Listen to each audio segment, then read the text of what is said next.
Hi friends, ഇന്ന് നിങ്ങൾക്കായി കൊണ്ടുവന്നിരിക്കുന്നത് വളരെ മനോഹരമായ പൂക്കൾ വിരിയുന്ന ഹാങ്ങിങ് മാൻഡിവില്ലാസ് ആണ് കേട്ടോ. ഹാങ്ങിങ് മാൻഡിവില്ല നല്ല ഭംഗിയേറിയ പൂക്കൾ എപ്പോഴും വിരിയുന്നൊരു ചെടിയാണ്. ഇത് കണ്ടോ, ഈ ചട്ടിയിലൊക്കെ ഇരിക്കുമ്പോൾ എന്ത് ഭംഗിയാണ്. നിറയെ പൂക്കളുണ്ടാവും. ഇതിൻ്റെ ലീഫ് തന്നെ ഭയങ്കര ഷൈനിങ് ഉള്ള ലീഫാണ്. ഈ ഷൈനിങ് ഉള്ള ഗ്രീൻ ലീഫിൻ്റെ ഇടയ്ക്ക് ഈ ഫ്ലവേഴ്സും കൂടെ വരുമ്പോഴത്തേക്കും അത്രയ്ക്ക് ബ്യൂട്ടിഫുൾ ആയിട്ടുള്ള ഒരു പ്ലാന്റാണ് കേട്ടോ ഇതിൻ്റെ നല്ല ഹെൽത്തി ആയിട്ടുള്ള ഫ്ലവർ വന്ന പ്ലാന്റാണ് നമ്മൾ അയക്കുന്നത്.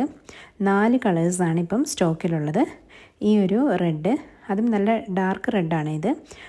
അത് കൂടാണ്ട് റാണി പിങ്കും പിന്നെ ലൈറ്റ് റോസും വൈറ്റുമാണ് കൊണ്ടുവന്നിരിക്കുന്നത്. അപ്പോൾ നല്ല വലിപ്പമുള്ള പൂക്കളാണ് ഈ മാൻഡിവില്ല പ്ലാന്റ്സിനുള്ളത്. അതുപോലെ തന്നെ ഹാങ്ങിങ് മാൻഡിവില്ല നമുക്ക് ഇഷ്ടമുള്ള ഷേപ്പിൽ നമുക്ക് പ്രൂൺ ചെയ്ത് വളർത്തിയെടുക്കാൻ പറ്റും. നമുക്ക് പല വള്ളിച്ചെടികളും നമുക്ക് പ്രൂൺ ചെയ്യാൻ ഡിഫിക്കൽറ്റി വരാറുണ്ട്. പക്ഷേ ഈ മാൻഡിവില്ല പ്ലാന്റ്സ് നമുക്ക് ഈസി ആയിട്ട് പ്രൂൺ ചെയ്ത് നമുക്ക് ഇഷ്ടമുള്ള ഷേപ്പിലാക്കി എടുക്കാൻ പറ്റും. നോക്കി എന്ത് ഭംഗിയാണ് ഇതിൻ്റെ ലീഫ് തന്നെ കാണാൻ. എപ്പോഴും പൂക്കളുണ്ടാവും. അതുപോലെ തന്നെ ചെടികൾ നടുമ്പോൾ എപ്പോഴും ശ്രദ്ധിക്കേണ്ട ഒരു കാര്യം നല്ല പോട്ടി മിക്സ് എടുക്കുക എന്നുള്ളതാണ്. നമ്മളൊരു ചെടി നട്ട് കഴിഞ്ഞിട്ട് പിന്നീട് ഒരുപാട് വളം കൊടുക്കുന്നതിനെ കഴിഞ്ഞും എപ്പോഴും നമുക്ക് ഗുണം ചെയ്യുക ചെടി നടുമ്പം നല്ല പോട്ടി മിക്സ് കൊടുത്ത് നടുക. അതായത് ചകിരിച്ചോറ്, ചാണകപ്പൊടി, പിന്നെ കല്ലില്ലാത്ത മണ്ണ്, പിന്നെ വേപ്പിൻ പിണ്ണാക്ക്, എല്ലുപൊടി, അതുപോലെ ഒരല്പം മണ്ണിര കമ്പോസ്റ്റ്, അതുപോലത്തെ ജൈവവളങ്ങൾ എന്തെങ്കിലും ഉണ്ടെങ്കിൽ അത്, പിന്നെ നമ്മുടെ വീട്ടിലൊക്കെ അടിച്ചു വാരുമ്പോഴൊക്കെ നമുക്ക് മുറ്റത്തു നിന്നൊക്കെ കിട്ടുന്ന കരിയിലകൾ ഒരു ചാക്കിൽ സൂക്ഷിക്കുകയാണെങ്കിൽ നമുക്ക് കുറച്ച് കഴിയുമ്പോഴത്തേക്ക് അത് നന്നായിട്ട് ഡ്രൈ ആയി കഴിയുമ്പം അതും പൊടിച്ച് നമുക്ക് ഈ ചട്ടികളിലിടാം. അങ്ങനെയൊക്കെ ചെയ്യുമ്പോൾ നമുക്ക് എപ്പോഴും പൂക്കൾ നമ്മുടെ വീട്ടിലെ ചെടികൾക്കൊക്കെ എപ്പോഴും ഭയങ്കര ഫ്രഷ്നെസ് ആയിരിക്കും. അതുപോലെ ചെറിയ രീതിയിൽ നമ്മളിത് പച്ചക്കറിയൊന്നും അല്ലല്ലോ, അപ്പോൾ അതുകൊണ്ട് കുറച്ച് രാസവളങ്ങളും കൊടുക്കാം.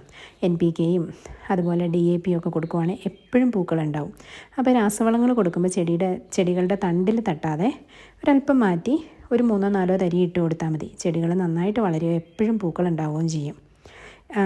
ഇതിൻ്റെ നല്ല ഹെൽത്തി ആയിട്ടുള്ള പ്ലാന്റ്സ് ആണ് കേട്ടോ കൊണ്ടുവന്നിരിക്കുന്നത്. പ്ലാന്റ് സൈസ് ഇതാണ് കേട്ടോ.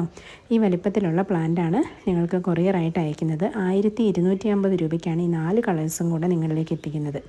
അപ്പോൾ നിങ്ങൾക്ക് ഈ പ്രൊഡക്റ്റ് ഇഷ്ടമാവുകയാണെങ്കിൽ സ്ക്രീനിൽ തന്നിരിക്കുന്ന നമ്പറിൽ വിളിച്ച് ഓർഡർ പ്ലേസ് ചെയ്യണം കേട്ടോ. ഇതുപോലെയുള്ള ഒരുപാട് ഓഫേഴ്സുമായിട്ട് നമ്മൾ ഇനിയും വരുന്നതാണ്. അപ്പോൾ നമ്മുടെ ചാനൽ സബ്സ്ക്രൈബ് ചെയ്യാനും ഷെയർ ചെയ്യാനും മറക്കരുത് കേട്ടോ.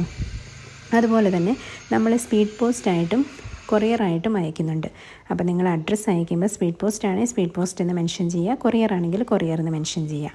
അതുപോലെ പാഴ്സൽ അവിടെ റിസീവ് ചെയ്യുമ്പം നമ്മളോടായാലും മറ്റുള്ളവരോടായാലും വാങ്ങുന്ന സമയത്ത് ഏത് പാഴ്സലും പൊട്ടിക്കുന്ന സമയത്ത് ഒരു അൺബോക്സിങ് വീഡിയോ എടുക്കുകയാണെങ്കിൽ നമുക്ക് ഏതെങ്കിലും വിധത്തിൽ ഡാമേജ് ഉണ്ടെങ്കിൽ റീപ്ലേസ്മെൻറ്റ് കിട്ടും.